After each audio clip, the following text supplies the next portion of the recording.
Daylight enthusiasts. My name is Jamman, and with the PTB out with the new killer, I decided to take some time off from playing Hogwarts Legacy to check her out. And I must say, I think she's underwhelming. Not necessarily because of her design, but I think her power is just fairly weak. It doesn't really do a whole lot. And she's meant to be a zoning killer, I think. Obviously, that's why she can scan and detect things. But she definitely needs a buff. Whether it's shorter cooldown, longer scan time, bigger scan radius, or maybe just kind of rework her power altogether. I like the concept of the drones, and I don't think that her design is terrible, right? I think it's made this way particularly for a reason. But you don't get anything out of it, right? And you can't chase with it. The best you do is lock down a loop or two of her generator. But then the survivors can literally just walk over and get rid of that whenever they want to. Also, if you drone's in a dead area, then it's not doing you any good. You can recall it, which is nice. Unlike Trapper, where you literally have to walk over to the edge of the map to pick it up, you can recall her power remote. So that's nice, kind of thing that they did instead of having to walk over and grab your drone. But overall, I just think she's fairly weak. That being said, I still think her design is decent. But there's a lot of backlash in the community right now, or I shouldn't say backlash. There's a lot of people who just think that her design's terrible, and I get that because she comes out right behind Knight, and they're two very similar killers, and she's shown a lot of comparisons. And Knight was particularly weak when he came out as well. Now they draw comparisons because they're both zoning killers. They are very similar, but they do two different things, right? She's more info gathering, and he is more chase oriented. And I say chase oriented is he has the ability to literally, with his power, chase people off of generators, whereas she just monitors them. With some downsides, particularly if they stay in her radius too long. That being said, if you don't have good drone placement, and even it might be on a generator, but you could still have a survivor doing the generator in your face, in the face of your drone, not being scanned by it. So there is that. But that's why a lot of people are unhappy, is because you got a zoning killer right after you got a zoning killer, which I think speaks more to the overall health of the game than it does to the design team at Behavior. Right? And I think this is kind of what meta we're in, where you kick gens. And they're trying to design killers that can control gens without having to kick them constantly. And I think that's what we're going with here. And that's why I don't mind the design. I just think that it's a reflection of the game overall and the terrible health we're in. I ran this killer. I've been playing for, less than a month. I don't have any great perks. And to be fair, I got my shit pushed in, as you can see in the gameplay. I think I got 1 kill my first game and no kills my second game. I also, didn't really have any, wasn't really running any add-ons. Just because I wanted to see her base power and try her perks as well.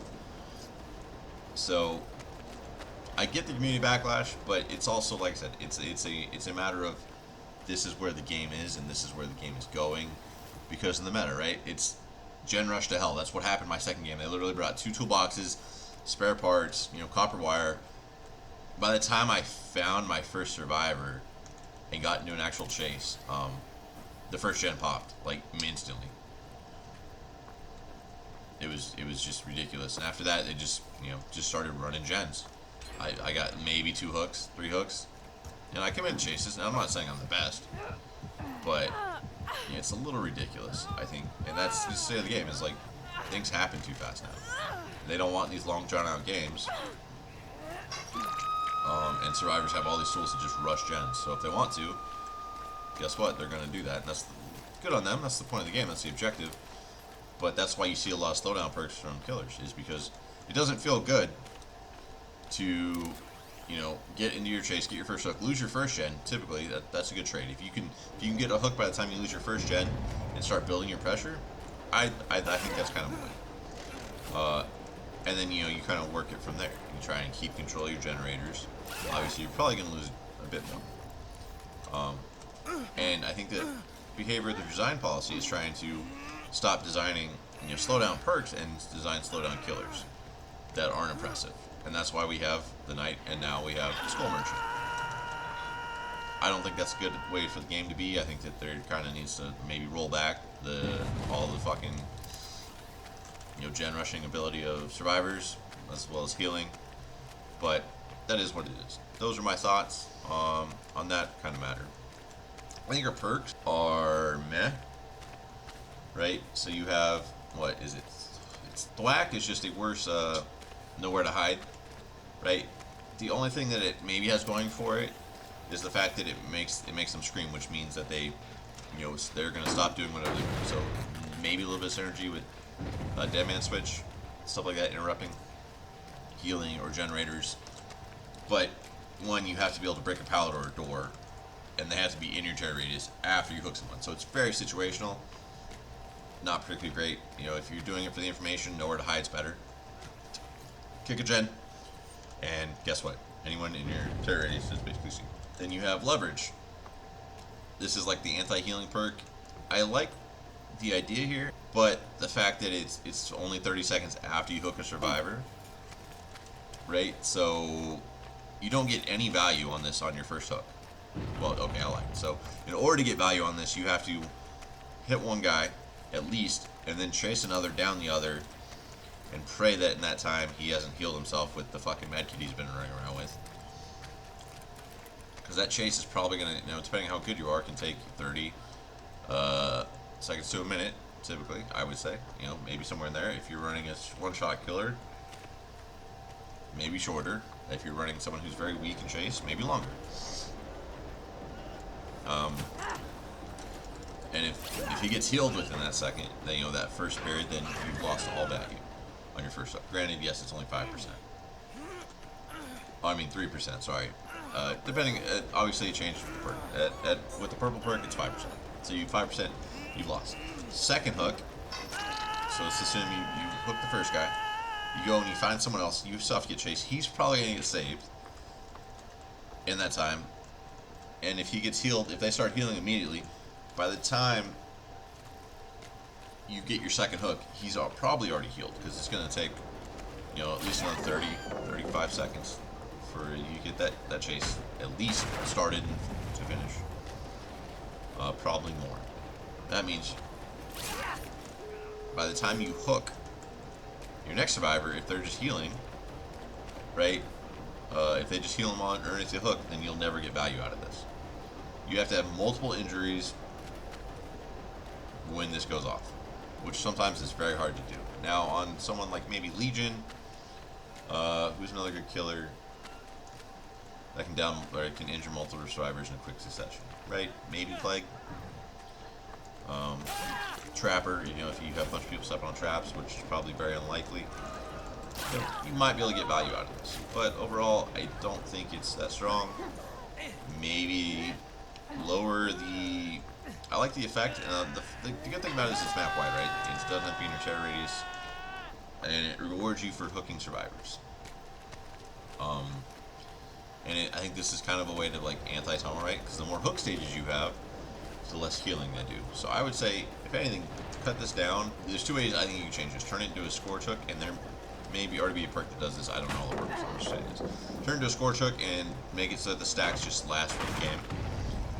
Or you make the stacks last for the rest of the game, but lower them so that you only get like a 25%, basically half it overall, but it's a consistent 25% that applies at all times. It will incentivize hooking more people if you want to run this. Granted, I don't think it'll be a good perk regardless, because this doesn't help you stop gens. Once you get to a like mid-tier level, this will never be used.